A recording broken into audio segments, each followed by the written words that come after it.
আজকে গ্রেপ্তার করে দিয়েছি, কালকে সকালে এসে আমার দিকে দাঁত গেলিয়ে হাসছে। আমি ধরছি, ধরার পরে এগুলো জন্য আমার যত কষ্ট পরিশ্রম হচ্ছে তার চেয়ে অল্প সময় এগুলো বের হয়ে যাচ্ছে। যে এদের পাশে কারা দাঁড়ায়, আমরা আসামি ধরে দিচ্ছি, আসামি ধরে দেওয়ার পরে খুব অল্প সময়ের মধ্যে তারা জামিনে বের হয়ে চলে আসছে এবং চলে এসে আবার তারা অপরাধে লিপ্ত হচ্ছে। এইটা আমাদের জন্য খুব চিন্তার বিষয়।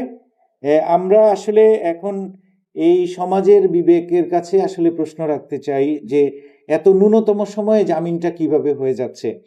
অর্থাৎ আমাদের এখানে তো ওই যে একটা তলাবিহীন ঝুড়ির মতো, আমি এখানে অপরের দিকে রাখছি, সে কিন্তু নিচে তলা নাই, সে কিন্তু চলে যাচ্ছে, এটা সবসময় ফাঁকাই থেকে যাচ্ছে। তো এই কারণে আমাদের এই কার্যক্রমটা, পুলিশের কার্যক্রমটা আসলে আরো বেগ পাচ্ছে না। আমি ধরছি, ধরার পরে এগুলো মানে ধরার জন্য আমার যত কষ্ট পরিশ্রম হচ্ছে তার চেয়ে অল্প সময় এগুলো বের হয়ে যাচ্ছে।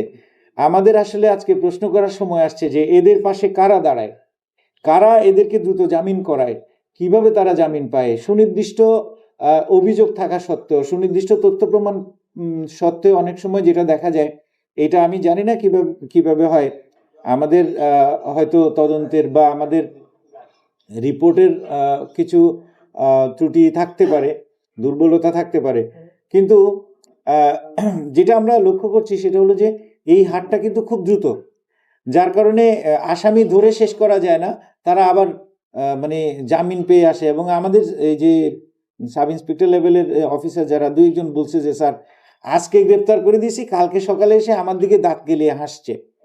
তো এইটা আসলে আমাদের জন্য, এইটা আমাদের সমাজের জন্য একটা একটা মানে এই চিত্রটা আমাদের জন্য খুব বেশি সুখকর নয়। তো আমরা একটা বিশেষ ব্যবস্থা ইতিমধ্যে নিয়েছি। আপনারা জানেন যে জেলা প্রশাসন থেকে আমাদের এই কার্যক্রমগুলোতে এখন সরাসরি নির্বাহী ম্যাজিস্ট্রেট নিয়োগ করা হচ্ছে এবং এই ধরনের ছোটখাটো অপরাধগুলো আমরা সামারি ট্রায়ালের মাধ্যমে, এক্সিকিউটিভ ম্যাজিস্ট্রেটের মাধ্যমে খুব অল্প সময়ের মধ্যে আমরা নিষ্পত্তি করব ইনশাল্লাহ, এবং এর মাধ্যমে আমাদের একটা গুণগত পরিবর্তন আমরা নিয়ে আসতে পারব।